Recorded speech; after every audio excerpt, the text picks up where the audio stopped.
¿Qué pasaría si te dijera que la temporada más épica en la historia de la Fórmula 1 no fue decidida por el piloto más rápido, sino por una estrategia fallida? Un Renault lento y 15 puntos de diferencia que se convirtieron en gloria eterna. En noviembre de 2010, 4 gladiadores llegaban a Abu Dhabi con posibilidades matemáticas de ser campeones del mundo. Fernando Alonso lideraba con 246 puntos y solo necesitaba terminar cuarto para coronarse. Mark Webber estaba a 8 puntos con 238, Sebastián Vettel a 15 puntos con 231 y Lewis Hamilton con 222 y 24 puntos de desventaja. Necesitaba un milagro perfecto. Cuando las luces se apagaron en Yas Marina, nadie podía imaginar que estaban a punto de presenciar no solo el nacimiento del campeón más joven de la historia, sino posiblemente el final de temporada más dramático que jamás haya visto en la Fórmula 1. Esta es la historia de 4 titanes que nos dieron 19 carreras de pura adrenalina que culminaron en una noche que cambió todo. Luces fuera y vamos. Para entender por qué Abu Dhabi 2010 fue tan especial, tienes que conocer a los 4 hombres que llegaron a esa carrera final con el sueño intacto. Cada uno con su propia historia, sus propias cicatrices y sus propias razones para creer que el título les pertenecía. Fernando Alonso llegaba como el líder del campeonato con 246 puntos. El asturiano había regresado a Ferrari con una misión sagrada: devolver el título a Maranello después de años de sequía. Su temporada había sido una sinfonía de inteligencia y oportunismo. La victoria en Bahrein, donde aprovechó los problemas de Vettel para estrenar su cuenta con Ferrari. El triunfo estratégico en Alemania, donde Felipe Massa recibió la orden polémica: Fernando es más rápido que tú. Y la apoteosis en Italia, donde 100.000 tifosi rugieron su nombre como si fuera el mismísimo Enzo Ferrari reencarnado. Pero Fernando tenía un problema que lo perseguía como una sombra. Su Ferrari F10 era competitivo, pero no dominante. Había llegado hasta ahí exprimiendo cada décima de un coche que parecía tener personalidad múltiple. En manos de Massa, el mismo Ferrari parecía un animal completamente diferente. La presión era inmensa. Italia entera esperaba que el español fuera su salvador, y Fernando lo sabía. Solo necesitaba terminar cuarto en Abu Dhabi para coronarse campeón. Pero en la Fórmula 1, nada es tan simple como parece. Mark Webber estaba a solo 8 puntos de Alonso con 238 y tenía el mejor coche de la parrilla. El australiano había vivido una temporada que era reflejo perfecto de su carrera, brillante cuando todo funcionaba, frustrante cuando las circunstancias conspiraban en su contra. 4 victorias que habían mostrado su clase: España, donde había dominado con autoridad absoluta; Mónaco, donde había controlado la carrera como un maestro del ajedrez; Hungría, donde había demostrado que la experiencia vale más que la juventud; y Gran Bretaña, donde había silenciado a todos los críticos con una actuación que gritaba campeón. Pero Mark tenía 34 años y la cruel aritmética del tiempo jugaba en su contra. Había llegado a la Fórmula 1 tarde, había sufrido años en coches mediocres y ahora, cuando finalmente tenía la máquina para ganar, tenía que luchar no solo contra Ferrari y McLaren, sino también contra su propio compañero de equipo. La relación con Vettel se había fracturado en Turquía, donde ambos Red Bulls habían colisionado mientras luchaban por la victoria. Webber había perdido puntos cruciales por culpa de su propio equipo, y esa herida seguía abierta. Necesitaba ganar en Abu Dhabi y que Alonso terminara tercero o peor para ser campeón. Sebastián Vettel estaba a 15 puntos de Alonso con 231 puntos, en una posición que parecía desesperada pero no imposible. A los 23 años, el alemán había vivido una temporada que lo había forjado como piloto y como hombre. 5 victorias que habían mostrado su evolución. Malasia, donde había aprovechado el caos para demostrar su oportunismo. Japón había manejado la presión como si llevara décadas haciéndolo. Brasil, donde había ganado cuando más lo necesitaba. Y ahora llegaba a Abu Dhabi necesitando ganar y que Alonso terminara quinto o peor. Vettel tenía el mejor coche de la parrilla, el Red Bull RB6, una obra maestra de Adrian Newey que era simplemente superior a todo lo demás cuando funcionaba. 10 pole positions en 19 carreras era la prueba de su velocidad, pero Sebastián también había mostrado que la juventud tiene un precio. Los problemas de fiabilidad lo habían perseguido como una maldición. Australia, donde había perdido una victoria segura por un fallo en los frenos. Bahrein, donde había dominado hasta que su coche se rindió. Corea, donde había liderado hasta que su motor explotó. Pero había algo diferente en Vettel. Cuando llegó a Abu Dhabi, la presión de estar detrás del campeón lo había liberado. No tenía nada que perder y todo que ganar. Era el cazador, no la presa. Y por último tenemos a Lewis Hamilton, que llegaba con 222 puntos, 24 puntos detrás de Alonso, en la posición más complicada de todos. El británico había tenido una temporada de contrastes extremos que reflejaban perfectamente su naturaleza. Turquía, donde ganó una carrera que parecía perdida. Canadá, donde había dominado en territorio McLaren, y Bélgica, donde había demostrado una vez más por qué es considerado uno de los mejores pilotos bajo la lluvia de su generación. Lewis tenía 25 años y ya conocía el sabor de la gloria, pero la temporada 2010 había sido diferente. McLaren había empezado mal. Él había cometido errores que no eran típicos de su estilo, y ahora llegaba a Abu Dhabi necesitando ganar la carrera y que Alonso terminara 10º peor, Webber 6º peor y Vettel 3º peor. Era matemáticamente posible, pero requería que todo saliera perfecto. Era una posición peligrosa para sus rivales porque Hamilton no tenía presión real. La temporada 2010 había sido un thriller de 18 capítulos. Había empezado con Alonso ganando en Bahrein para Ferrari, pero Vettel había respondido inmediatamente con victorias en Malasia y China. Webber había tomado el control a mitad de temporada con victorias en España y Mónaco, y Hamilton había contraatacado en Turquía y Canadá. Alonso había recuperado el liderazgo con su victoria estratégica en Alemania, donde Ferrari había mostrado sus cartas más polémicas. Cada carrera había añadido una nueva capa de drama. En Hungría, Massa había recibido órdenes de equipo que habían enfurecido al mundo entero. En Bélgica, la lluvia había mezclado las cartas y Hamilton había demostrado su clase. En Italia, Alonso había ganado en casa de Ferrari con una actuación que había hecho llorar a los tifosi.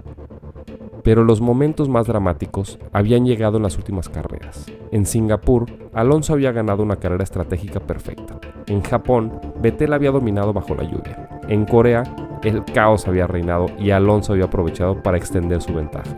En Brasil, Vettel había ganado cuando más lo necesitaba, manteniendo vivas sus esperanzas matemáticas y reduciendo la ventaja de Alonso a solo 8 puntos sobre Webber y 15 sobre él mismo.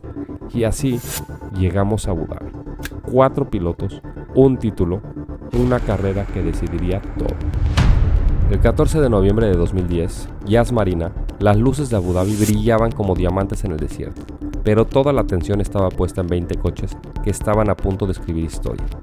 La clasificación había sido perfecta para el drama. Vettel había conseguido la pole position, su 10ª de la temporada, demostrando una vez más que cuando necesitaba velocidad pura, nadie podía tocarlo. Hamilton había puesto su McLaren segundo, mostrando que tenía el ritmo para luchar por la victoria. Alonso había clasificado tercero, en la posición perfecta para controlar la carrera y gestionar su ventaja en el campeonato. Webber sorprendentemente había clasificado solo quinto, detrás de Jenson Button, lo que complicaba sus opciones. Las matemáticas eran claras, pero crueles. Alonso solo necesitaba terminar cuarto para ser campeón sin importar lo que hicieran los demás. Webber tenía que ganar la carrera y esperar que Alonso terminara tercero o peor. Vettel necesitaba ganar y que Alonso terminara quinto o peor. Y Hamilton necesitaba ganar y que todo saliera perfecto. Alonso 10º peor, Webber 6º peor y Vettel 3º peor. Cuando las luces se apagaron, Vettel tuvo una salida perfecta. Hamilton intentó atacarlo por el interior, pero el alemán defendió su posición con la frialdad de un campeón. Alonso mantuvo su tercera posición exactamente donde necesitaba estar para coronarse. Todo parecía bajo control para el español. Pero la Fórmula 1 tiene una manera cruel de castigar a quienes se sienten seguros. Las primeras vueltas transcurrieron sin grandes sorpresas. Vettel controlaba desde la punta construyendo una ventaja que parecía sólida. Hamilton lo presionaba sin encontrar una oportunidad real de adelantamiento. Alonso gestionaba su posición sabiendo que cada vuelta lo acercaba más al título. Y Webber, desde la quinta posición, sabía que necesitaba algo especial. Ese algo especial llegó cuando Webber decidió apostar por una estrategia arriesgada, parando temprano para intentar ganar posiciones. Esa era una jugada desesperada de un hombre que sabía que esta era su única oportunidad. Ferrari vio el movimiento de Webber y cometió el error que cambiaría la historia. En la vuelta 15, cuando Alonso tenía todo bajo control desde la tercera posición, el equipo italiano tomó la decisión más costosa en la historia de la Fórmula 1. Llamaron a Fernando a los boxes. Era una decisión que no tenía sentido. Alonso no necesitaba cubrir a nadie. Estaba en la posición perfecta para ser campeón, pero Ferrari había perdido los nervios. Cuando Fernando salió de boxes, se encontró en el lugar más peligroso de todo el circuito, el tráfico. Y delante de él estaba Vitaly Petrov en su Renault. Este hombre no sabía que estaba a punto de convertirse en el protagonista involuntario del momento más dramático de la temporada. El piloto ruso, en su primer año en la Fórmula 1, simplemente estaba haciendo su trabajo, correr lo más rápido posible con el coche que tenía. Pero su Renault, aunque más lento que el Ferrari de Alonso, tenía suficiente velocidad en las rectas para hacer imposible el adelantamiento en un circuito como Yas Marina, donde el overtaking es extremadamente difícil sin la ayuda del DRS, que aún no existía en 2010. Vuelta tras vuelta, Alonso intentaba desesperadamente pasar a Petrov. Lo intentó por el interior en la curva 8, pero el ruso defendió perfectamente. Lo intentó por el exterior en la recta principal, pero el Renault tenía suficiente velocidad para mantener la posición. Ferrari gritaba por la radio, Alonso gritaba en su casco, pero Petrov se mantenía firme, sin saber que tenía el destino del campeón mundial en sus manos. Mientras tanto, Vettel continuaba su marcha triunfal hacia la victoria. El alemán había hecho su parada en boxes en el momento perfecto, manteniendo su liderazgo y construyendo una ventaja que parecía insuperable. Cada vuelta que pasaba, cada sector que completaba, lo acercaba más a hacer historia. En la vuelta 40, cuando quedaban solo 15 vueltas para el final, la realidad golpeó a todos como un martillo. Vettel lideraba cómodamente, Hamilton era segundo, Button tercero y Alonso era séptimo, atrapado detrás de Petrov como un león enjaulado. Si la carrera terminaba así, Sebastián Vettel sería campeón del mundo.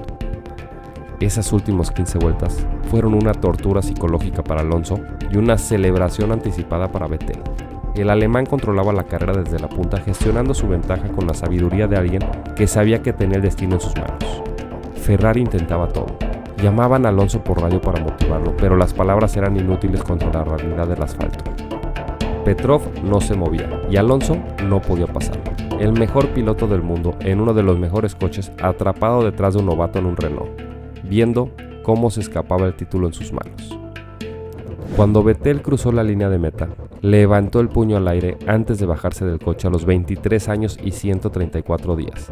Se había convertido en el campeón más joven en la historia de la Fórmula 1, rompiendo el récord de Lewis Hamilton.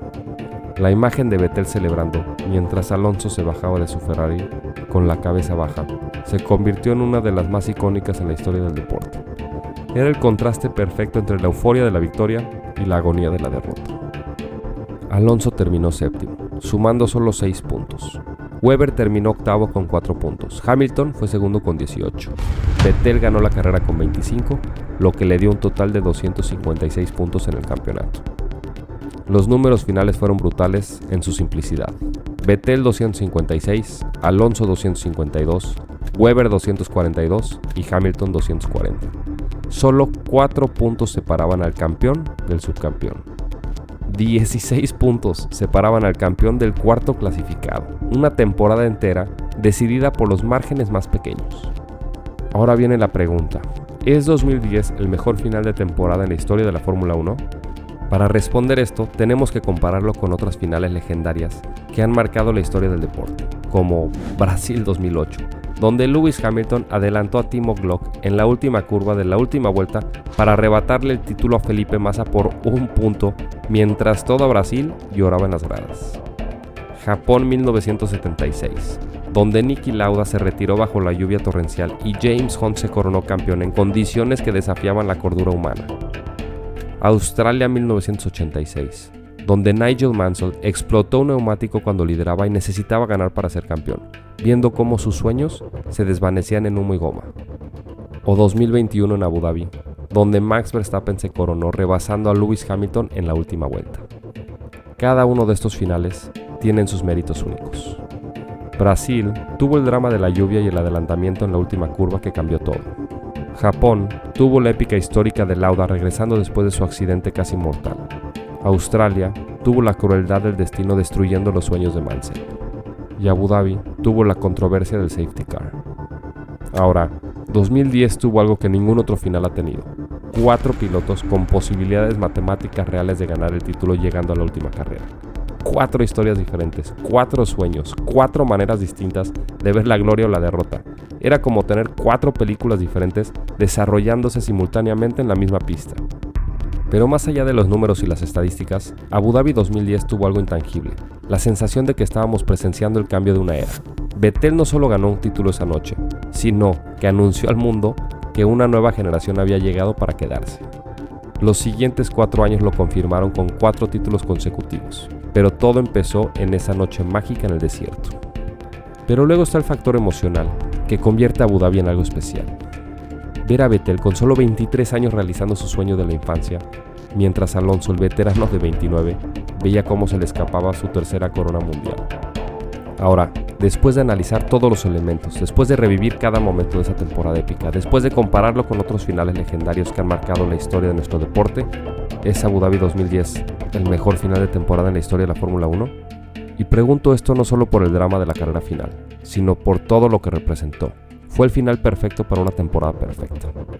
Abu Dhabi nos recordó por qué amamos este deporte con pasión que desafía la lógica.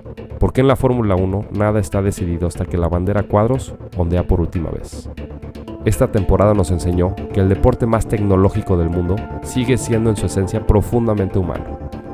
Las decisiones tomadas bajo presión, los errores cometidos en momentos cruciales, la capacidad de mantener la calma cuando todo está en juego, estos elementos humanos fueron lo que decidieron el campeonato, no solo la velocidad de los coches. Y esto hace que a veces, solo a veces, los cuentos de hadas se hacen realidad en el asfalto.